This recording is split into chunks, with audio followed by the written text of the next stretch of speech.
Whoa. I'm running short of words right now, but I cannot afford this because I have to speak. Thank you so much for all the love, for all the warmth. Thank you for accepting me. Thank you very much.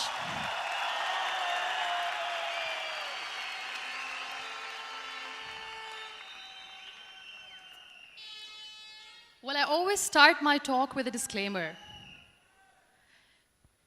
And that disclaimer is that I've never claimed to be a motivational speaker.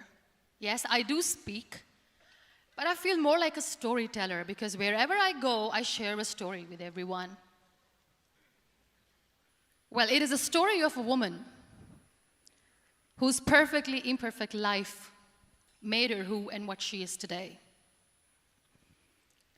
It's the story of a woman who, in pursuit of her dreams and aspirations, made other people realize that if you think that your life is hard and you're giving up on that because you think your life is unfair, think again. Because when you think that way, you are being unfair to your own self. It's the story of a woman who made people realize that sometimes problems are not too big.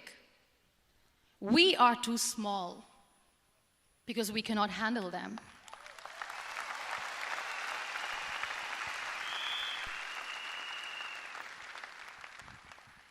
It is the story of a woman who with time realized that real happiness doesn't lie in success, money, fame. It lies within. Real happiness lies in gratitude. So I am here, and I'm going to share the story of that woman. That is my story. The story of gratitude.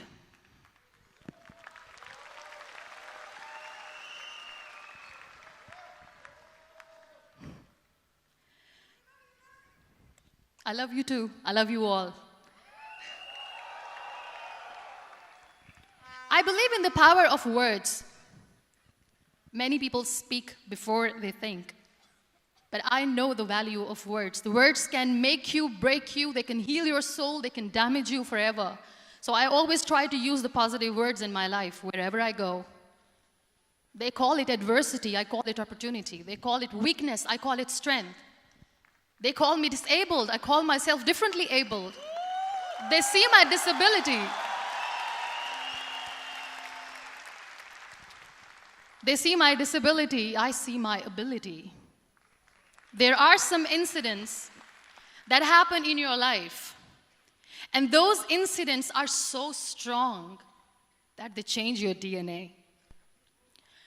Those incidents or accidents are so strong that they break you physically. They deform your body, but they transform your soul.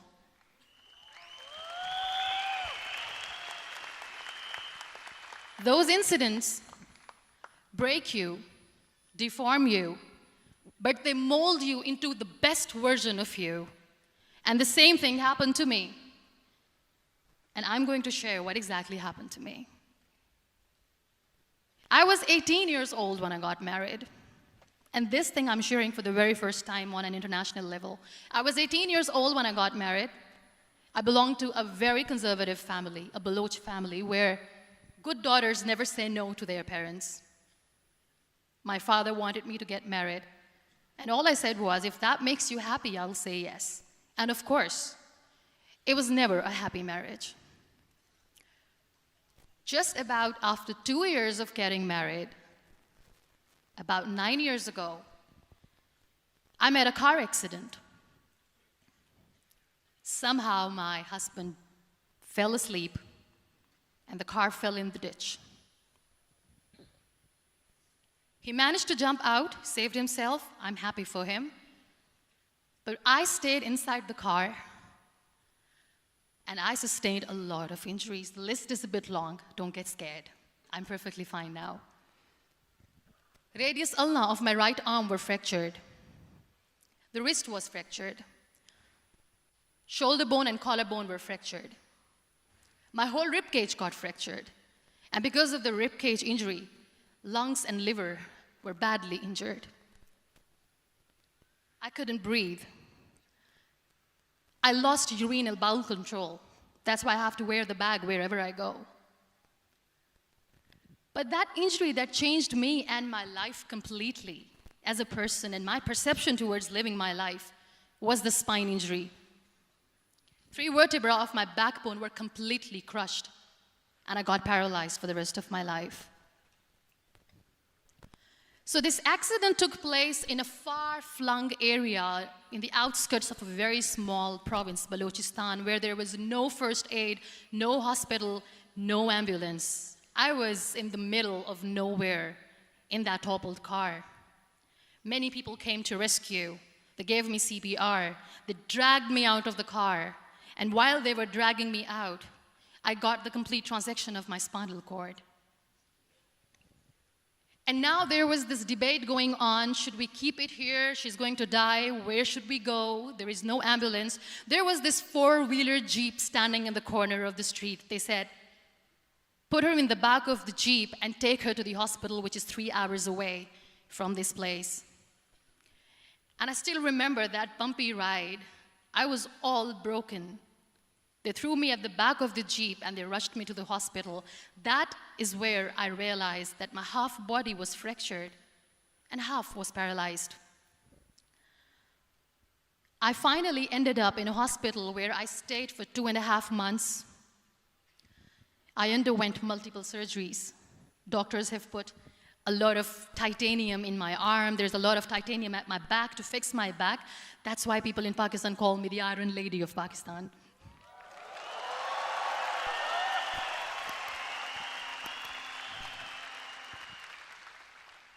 Sometimes I wonder how easy it is for me to describe all this all over again. And somebody has rightly said that when you share your story and it doesn't make you cry, that means you have healed.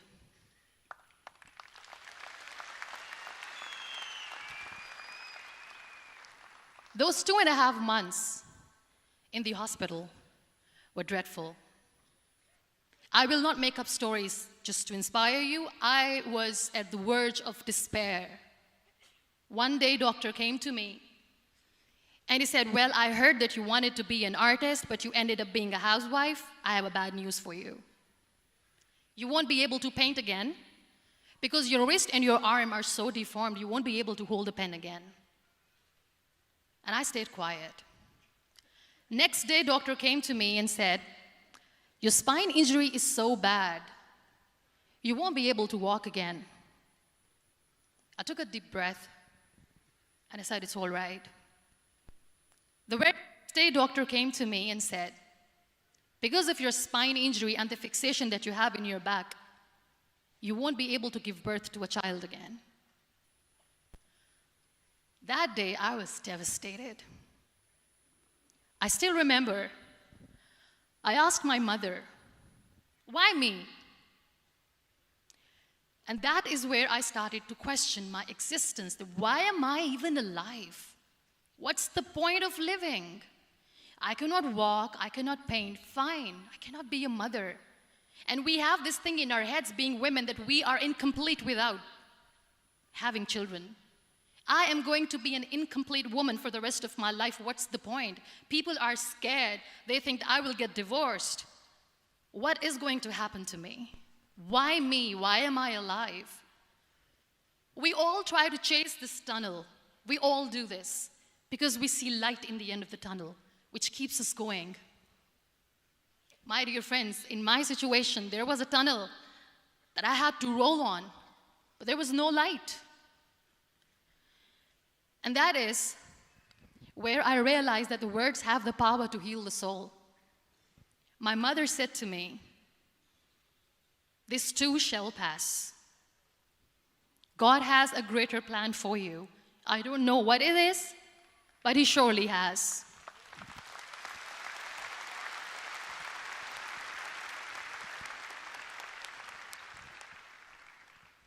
And in all that distress and grief, somehow or the other, those words were so magical that they kept me going. I was trying to put that smile on my face all the time, was hiding. It was so hard to hide the pain, which was there. But all I knew was that if I will give up, my mother and my brothers will give up too. I cannot see them crying with me. So what kept me going was, one day I asked my brothers, I know I have a deformed hand, but I'm tired of looking at these white walls in the hospital and wearing these white scrubs. I'm getting tired of this. I want to add more colors to my life. I want to do something. Bring me some colors. Bring me some small canvas. I want to paint. So the very first painting I made was on my deathbed, where I painted for the very first time. It was not just an art piece or just my passion. It was my therapy. What an amazing therapy it was. Without uttering a single word, I could paint my heart out. I could share my story. People used to come and say, what lovely painting, so much color. Nobody could see the grief in it. Only I could. So that's how I spent 2.5 months in my hospital, crying, never complaining or whining, but painting. And then I was discharged, and I went back home. And I went back home, and I realized that I have developed a lot of pressure ulcers on my back and on my hip bone. I was unable to sit. There were a lot of infections in my body, a lot of allergies. So doctors wanted me to lie down on the bed straight for not 6 months, for not 1 year, for 2 years. I was bedridden, confined in that one room, looking outside the window, listening to the birds chirping, and thinking maybe there will be a time when we'll be going out with the family and enjoying the nature. That was the time where I realized how lucky people are, but they don't realize. That is the time where I realized that the day I'm going to sit, I'm going to share this pain with everyone to make them realize how blessed they are, and they don't even consider them lucky. There are always turning points in your life. There was a rebirth day that I celebrated. After 2 years and 2.5 months, when I was able to sit on a wheelchair, that was the day when I had the rebirth. I was a completely different person. I still remember the day I sat on the wheelchair for the first time, knowing that I'm never going to leave this, knowing that I won't be able to walk for the rest of my life. I saw myself in the mirror, and I talked to myself. And I still remember what I said. I cannot wait for a miracle to come and make me walk. I cannot sit in the corner of the room crying, cribbing, and begging for mercy because nobody has time. So I have to accept myself the way I am. The sooner, the better. So I applied the lip color for the first time.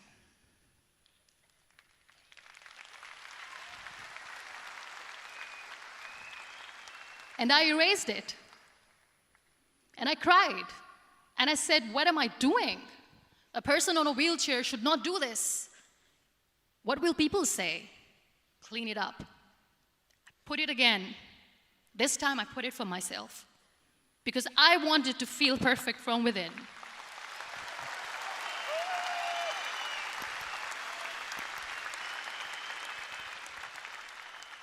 And that day I decided that I'm going to live life for myself. I am not going to be that perfect person for someone. I am just going to take this moment and I will make it perfect for myself. And you know how it all began?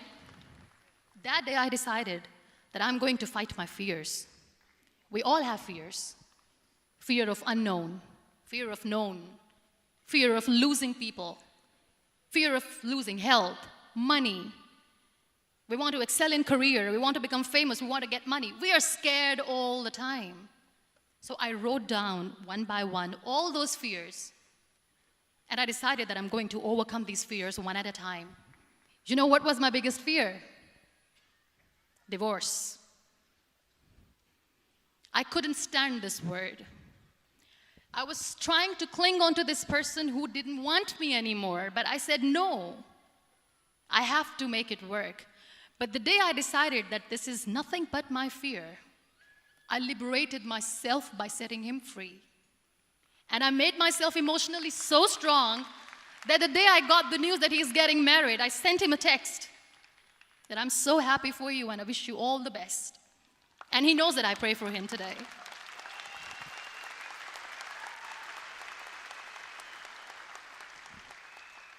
My biggest fear, number 2, was I won't be able to be a mother again.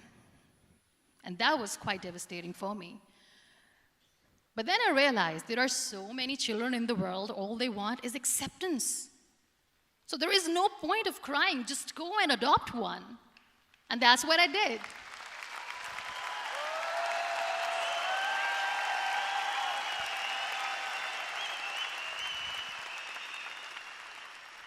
I gave my name in different organizations, different orphanages. I didn't mention that I'm on a wheelchair, dying to have a child. So I just told them that this is Muniba Mazari and she wants to adopt a boy or girl, whatsoever, but I want to adopt a kid. And I waited patiently. 2 years later, I got this call from a very small city in Pakistan.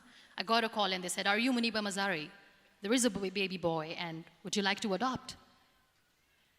And when I say yes, I could literally feel the labor pain. I said, yes, yes, I am going to adopt him. I am coming to take him home.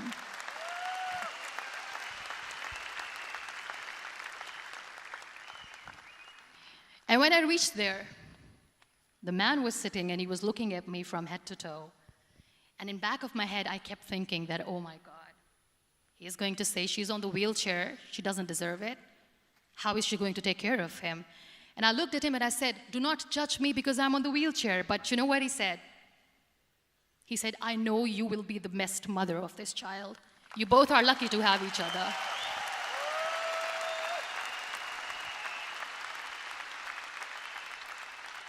And that day, Niall was 2 days old, and today he's 6.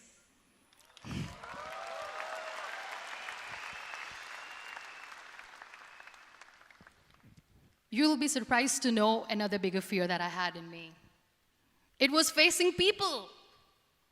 I used to hide myself from people. When I was on bed for 2 years, I used to keep the door closed. I used to pretend that I'm not going to meet anyone, tell them that I'm sleeping. You know why? Because I couldn't stand that sympathy that they had for me. They used to treat me like a patient. When I used to smile, they used to look at me and say that, "You're smiling, are you okay?" I was tired of this question being asked, "Are you sick?" Well, a lady yesterday at the airport asked me, "Are you sick?" And I said, well, besides the spinal cord injury, I'm fine, I guess.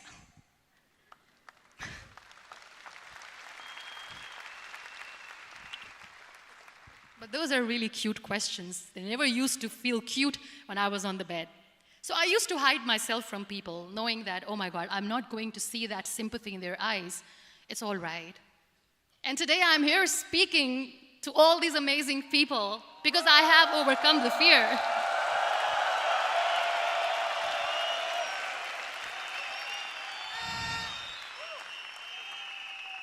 You know, when you end up being on the wheelchair, what's the most painful thing?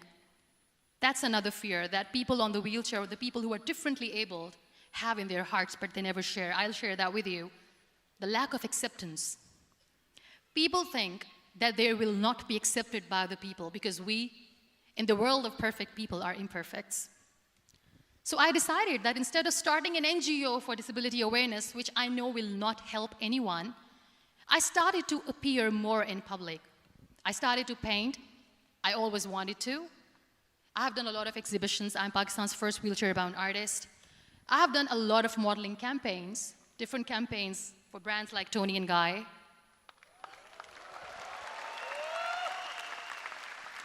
I have done some really funny, breaking the barriers kind of modeling. There was this one by the name Clown Town where I became a clown because I know that clowns have hearts too. And then I also decided that if I really want to make the difference, I am not going to let people use me for their polio campaigns where they will make you a victim and an emblem of misery and mercy and will say that, you know what, give polio drops to your children or they'll become like this girl. I decided that I'm going to join the national TV of Pakistan as an anchor person. And I've been doing a lot of shows for the last 3 years.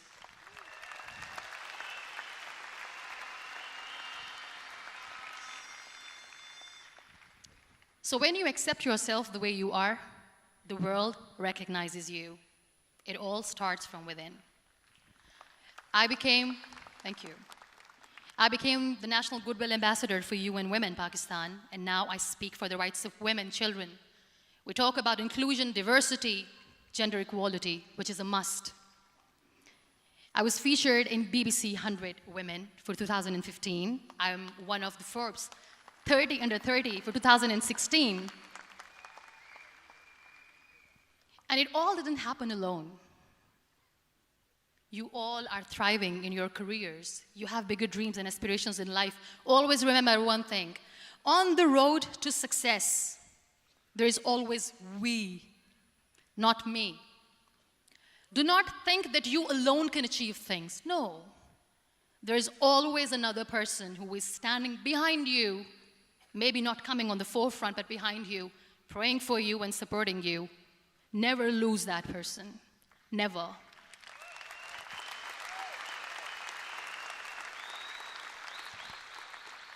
No matter how much I say that I couldn't find a hero, so I became one, I still want to recognize those 3 people in my life who literally changed my life completely, and I get inspiration from them every single day.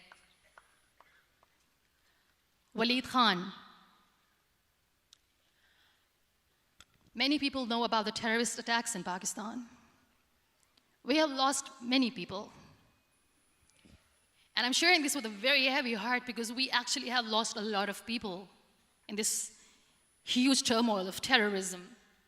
These people are barbarians. They do not see people. They're even worse than animals. They have killed people in mosques. They have killed people in churches, temples, even in schools. There was this terrorist attack in Army Public School, Peshawar, where these terrorists entered in an examination hall and they killed our children. And in that attack, that day, this beautiful boy, Waleed Khan, who was my hero, my real life hero, was the proctor who was taking care of the students, was keeping an eye on the students. Those barbarians shot him 3 times in the face, 5 times on his body, and he fell down. I was asked to give a talk in the school after a week of that terrorist attack. With a very heavy heart, I went there and I spoke. We sang a few national songs. I thought that maybe I've done my part, but deep inside, it was killing me. I could see children injured. I could see children sitting on the wheelchairs, looking at me, wondering, what next? What was our fault? Just because we were here to give examination, we have been shot. So many people, so many children lost their friends. Their classrooms were empty. The next day they went to the classroom. So this kid, Waleed Khan, I was asked that he is in a hospital right now, and you have to go and see him and motivate him and tell him that it's going to be okay.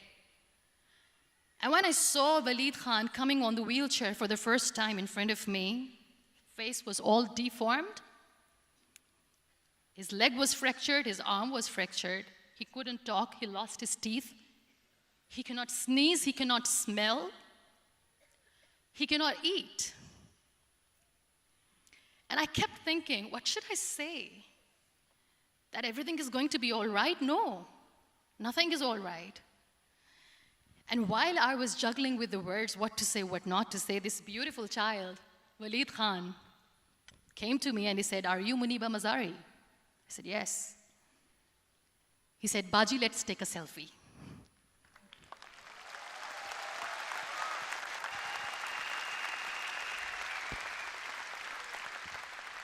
And with that beautiful, toothless smile of Waleed Khan, we took that beautiful selfie that I still have with me.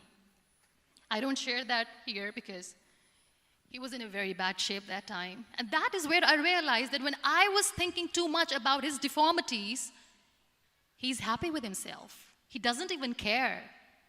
Because today he goes in the same school, and when somebody asks him that what happened to your face, why so many scars, you know what he says? "These scars are my medals and I wear them with pride."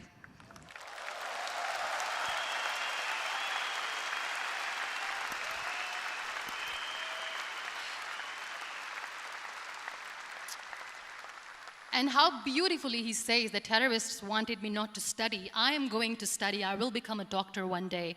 And this is my way of taking revenge from those terrorists. Another real-life hero, of course, my son. His name is Nile, N-I-L-E, River Nile. I learned so much from this kid. The first and foremost thing is patience. How to be patient when you know that your mother cannot walk, when you know that your mother is different from the other women, when you know that your mother cannot go out and play with you, how to stay calm. He loves football. And when we got the very first football, he was 4 years old. He was super excited. I still remember he came in the room and he said, "Mom, let's play football." And he kept the ball in my feet. And he said, "Let's kick it." And that day I felt disabled. I said, "I cannot kick the ball." And I was down with the same face. He looked at me and he said, "Well, that's all right. Your legs are not working, but your hands do. Let's play catch the ball."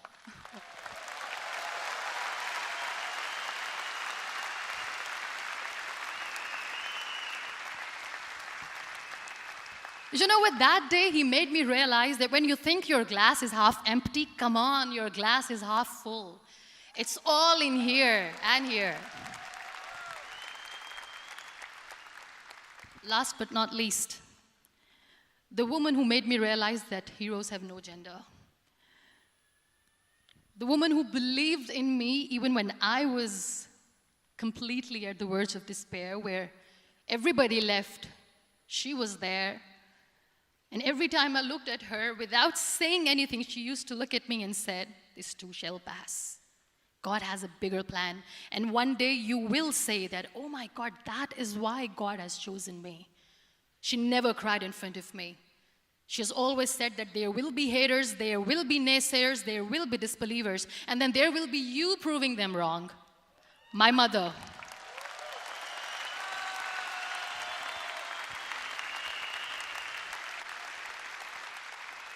Whatever I am today, I'm nothing without her. I'm nothing without her. Thank you, Mama. I wish you were here. Thank you for making me who I am today.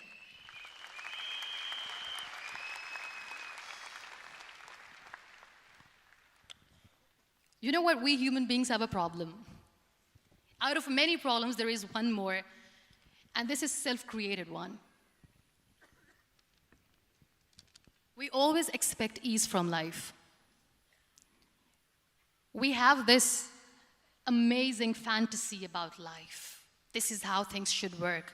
This is my plan. It should go as per my plan. If that doesn't happen, we give up. So my dear friends, let me tell you one thing. I never wanted to be on the wheelchair. Never thought of being on the wheelchair. I was always aspiring to do bigger things, but had no idea that for that I have to pay the price to be where I am today. It's a very heavy price.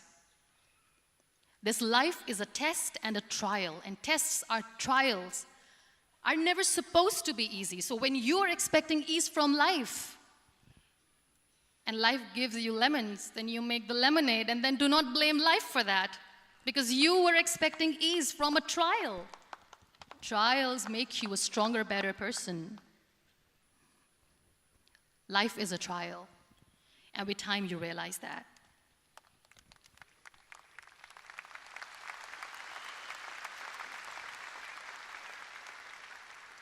It is okay to be scared.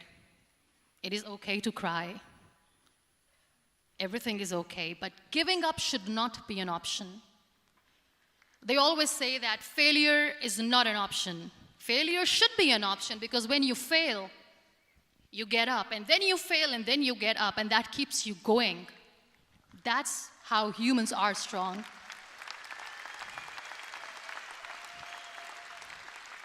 Failure is an option, should be an option, but giving up is not. Never. We have this thing in minds. We call it perfection. We want everything perfect. We want ourselves to be perfect. There is this image in our head about everything. Perfect life, perfect relationships, perfect career, perfect amount of money that we need to earn no matter what. Nothing is perfect in this world. We all are perfectly imperfect, and that is perfectly all right. That's all right. We were sent here not to become the perfect people. Those people who tell you how to look perfect, even those people are imperfect. Trying to fight this fear of looking imperfect. I used to be perfect. I still remember. I got this compliment years ago when I used to walk. Oh my God, look at you. You're fair, you're tall, you're perfect. Look at me now. You're still perfect. Only the perfect eyes can see that. Only the perfect eyes will see that. Only the perfect eyes will see that. So yes, in all those imperfections, you have to listen to your heart. You don't have to look good for people. You don't have to be perfect just because other people want you to be perfect. If your soul is perfect from within, that's all right. This is all what you want. This is all what you need to be. Our society has made very weird kind of norms to look perfect and great. For men, it's different. For women, it's different. We think too much about what people say. We listen to ourselves too little. You know what makes you perfect? When you make someone smile. You know what makes you perfect? When you try to do something good for the people around you. You know what makes you perfect? When you feel someone's pain. And how beautiful pain is that it connects you with people.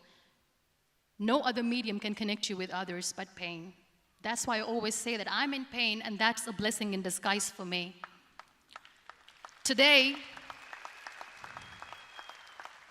just because I'm in pain and I'm on the wheelchair, I work for children.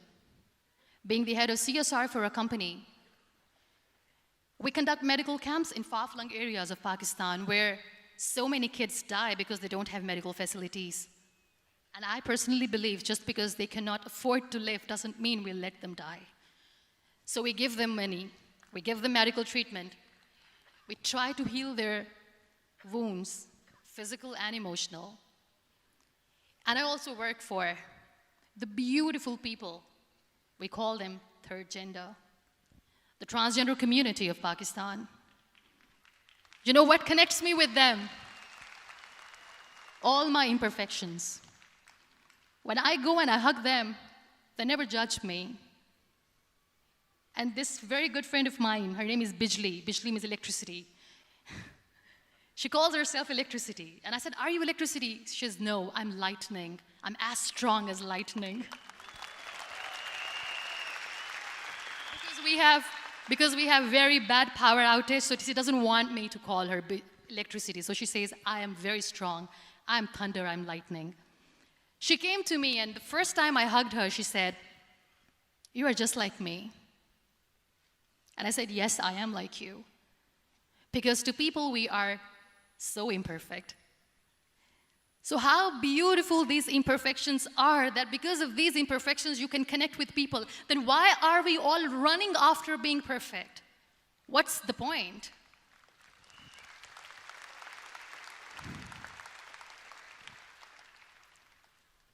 Every time I go in public, I always smile. There's always a big toothy smile on my face, and people ask me, don't you get tired of smiling all the time? What's the secret? I always say one thing, that I have stopped worrying about the things that I have lost, the people that I have lost. Things and people who were meant to be with me are with me. And sometimes, somebody's absence makes you a better person. Cherish their absence. It's always a blessing in disguise. I always say that people are so lucky they don't even realize. You must be thinking, okay, you're lucky in what sense? Well, the breath that you just took was a blessing. Embrace it.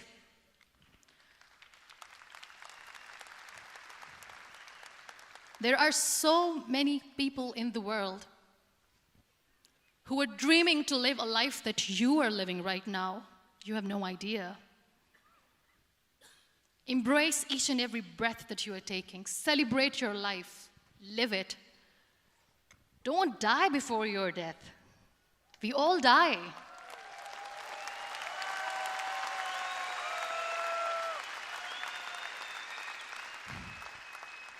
We live this one routine of a day for 75 years and we call it life.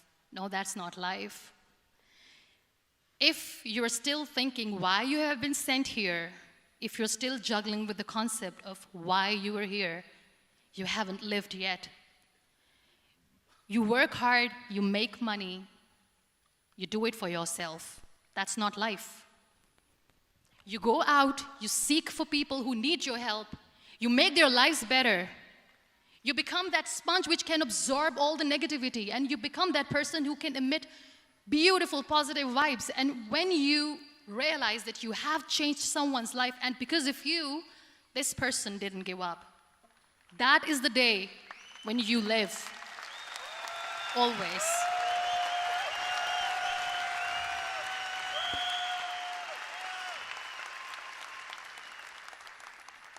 We were talking about gratitude, why I smile all the time.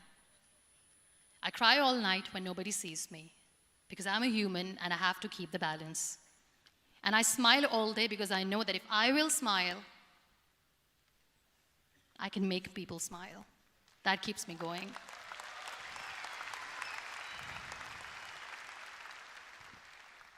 Be grateful for what you have, and you will always, always end up having more.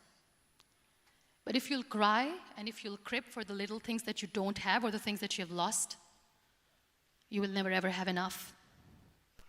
Sometimes we are too busy thinking about the things that we don't have that we forget to cherish the blessings that we have. I'm not saying that I'm not healthy and that makes me unlucky, but yes, it is hard. It is hard when I say that I cannot walk. It is hard to say when I wear this bag. It hurts. But I have to keep going, because never giving up is the way to live, always.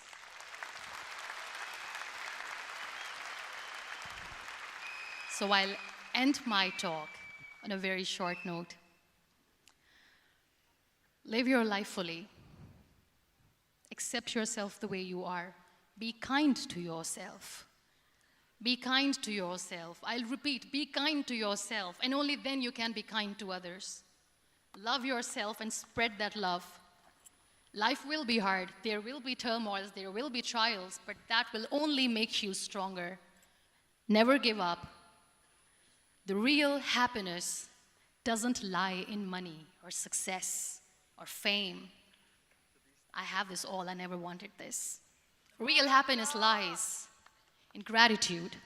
So be grateful, be alive, and live every moment.